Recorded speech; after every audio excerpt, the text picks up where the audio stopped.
Hi, this is Got Lily here, and we were doing a lesson on, this is March 22nd, 2012, and we were doing a lesson on the characteristics of God.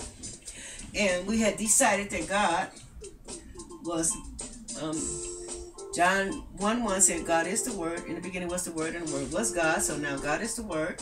God is light, God is love, God is spirit. Do we have those characteristics in us? Are we God's?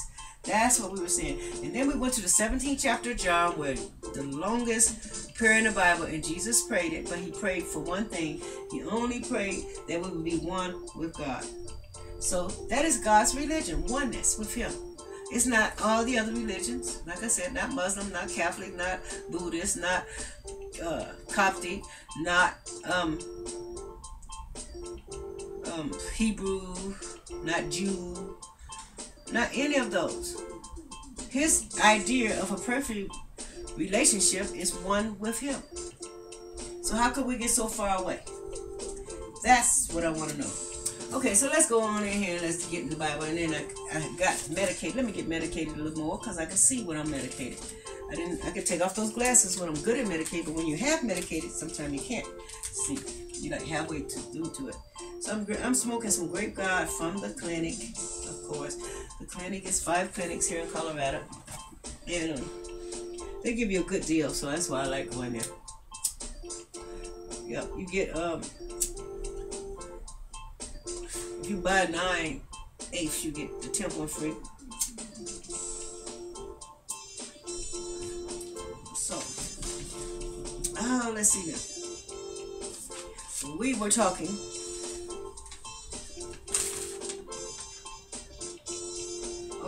God is spirit.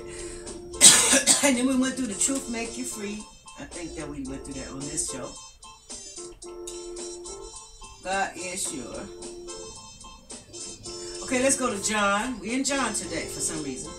We went to the truth will make you free. That was John 8:31 and 33 to 33. And then John 10:34, where ye are gods. We read that. And then John 11:4. Let's go to 11:4. John 11:4. And when Jesus heard that he said this. Okay. Therefore, we'll have to start at 1. And there was a certain man was sick. His name was Lazarus of Bethany, in the town of Mary and her sister Martha. And see, Mary and Martha always fed Jesus and took care of him and did all kind of stuff for him when he came through. It was that Mary which anointed the Lord with the ointment and wiped his feet with her hair, with whose brother Lazarus was sick. Therefore his sisters sent unto him, saying, Lord, behold, he whom thou lovest is sick. And Jesus heard that he said, this sickness is not unto death, but of the glory of God, that the Son of Man might be glorified thereof. So what he was saying is, this sickness is not unto death. He is not dead, but this is for me to show the glory of God by raising the dead. He didn't heal the sick. He didn't heal the blind. He made the cripple to walk. But the ultimate test would be when he raised the dead. That's when he knew they were going to try to kill him, because they knew that he had too much power for a man. Therefore his sister sent unto him, saying, Lord, behold, he whom thou lovest is sick. And Jesus heard and said, the sickness is not unto death, but for the glory of God, that the Son of Man might be glorified thereof. Now Jesus loved Martha and her sister and Lazarus, whom when he had heard therefore that he was sick, he abode 2 days still in the same place where he was. And he didn't rush, because he knew this is to magnify the glory of God. When I raise this man from the dead, everybody gonna know that I'm really, and they're gonna really try to hurt me. Do away with me. This is my time gonna come then. And Jesus said, are there not 12 hours in a day? If any man walk in the day, he stumble not, because he seeth the light of this world. But if any man walk in the night, he stumbled, because there is no light in him. These things said he, and after that he said unto them, our friend Lazarus sleep, but I go, and I may awake him out of his sleep. So he was telling him he's not dead, he's asleep. And he's only put to sleep so that I can raise him up from the dead to glorify my Father. Then said, then, then said his disciples, Lord, if he sleep, he shall do well. Howbeit Jesus spake of his death, but they thought that he had spoken of taking of rest in the sleep. Then Jesus said unto them plainly, Lazarus is dead. Don't you get it? He's dead. I'm going to raise him out of his sleepy dead. Okay. He said, Lazarus is dead. This is the 14th verse. And I am glad for your sakes that I was not there, to intend ye may believe. Nevertheless, let us go unto him. He said, I'm glad I wasn't there so he could die, so I could bring him back, so you could believe I am who I say I am. You have never seen any man raise anybody from the dead. Have you? No. Okay, then that's what's going to prove who I am. That's what Jesus said. Then said Thomas, which is called Didymus, unto the fellow's disciples, let us also go, that we may die with him. Then when Jesus came, he found that he had laid in the grave for 4 days already. Now Bethany was nigh unto Jerusalem, about 15 furlongs long. And many of the Jews came to Martha and Mary to comfort them concerning their brother. And Martha, as soon as she heard that Jesus was coming, she went and met him, and Martha and Mary sat still in the house. But Mary stayed in the house. But Martha ran out there because she just knew that he could raise the dead. And Mary felt confident. She went, oh, well, he let me down, you know. Okay. And then said Martha unto Jesus, Lord, if thou hadst been here, my brother would not have died. If you just had came, my brother wouldn't have died. He'd been dead for 4 days. Why did you let my brother die? I know you could have healed him, buddy. I know you could have saved him. But I know that even now, whatsoever thou wilt ask of God, God will give it to you. So she had the faith to believe that even if he was dead for 4 days, if Jesus asked his Father to bring him alive, she believed that Jesus could do it. Martha said unto him, if thou know he shall raise again in the resurrection. And so Martha said unto Jesus, she said, I know that he shall be raised again in the resurrection at the last day. And Jesus said unto her, I am the resurrection. I am the resurrection and the life. He that believeth in me, though he be dead, shall live forever. Even though through me, in me, though he were dead, shall be live. And whosoever liveth and believeth in me shall never die. And he said, believest thou this? Believest thou this? Believe. If you believe that God is in you, you have the mind of Christ. You are a little g, the way God said and the way Jesus said. Believest thou this? You will live forever.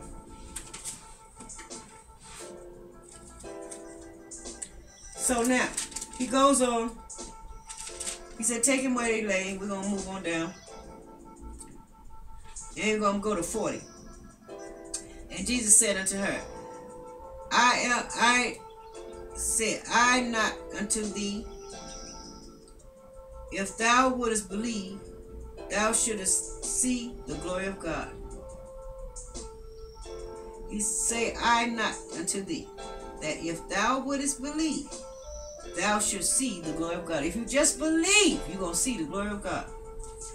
Then they stood away, took away the stone from the place where the dead was laid, and Jesus lifted up his eyes and said, Father, thanks thee that thou hast heard me. So what he's trying to tell you, God already hears your thoughts, like the movie The Secret. When they tell you, you don't have to say that, all you have to do is think it, the universe hears you. That's where God is. He is the universe. He is everything. He hears you. The universe hears you. Your thoughts. So he said, Father, I thank thee that thou hast heard me. He's already heard him. And I know that thou hearest me always. I know you hear me always, Father. But because of the people which stand by, I say this. Because the people that stand by have to say this. You have to read. You have to keep repeating stuff. Because of the people, you have to do this. God, you know that God hears you. You know God knows your thoughts. Jesus knew it. And I know that thou hearest me always, but because of the people which stand by, I say it, that they may believe that thou hast sent me. He's saying this. He's doing all this stuff to make you believe that God sent him. And when he thus had spoken, he cried with a loud voice, Lazarus, come forth. That's why he spoke it. He didn't even have to speak it. All he had to do was think it. Lazarus got his ass up and walked out there. And he said, and he that was dead came forth, bound hand and foot with grave clothes, and his face was bound with a napkin. And Jesus said unto them, loose him and let him go. And that's when, but some of them went, okay, and when many of the Jews which came to Mary and had seen these things which Jesus did, believed on him. But some of them went their ways to the Pharisees and told them what the things Jesus had done. They gathered the chief priests and the Pharisees and counseled together, what do we do? For this man doeth miracles. So what do we do? This man is doing miracles, real miracles. If we let him thus alone, all men will believe on him, and the Romans shall come and take away both our place and our nation. In other words, it's like the politicians. If we don't abide by what the rich people say and these big companies and all these bankers, then they'll take the money away from them, and they won't have no place. They'll have to live like the poor.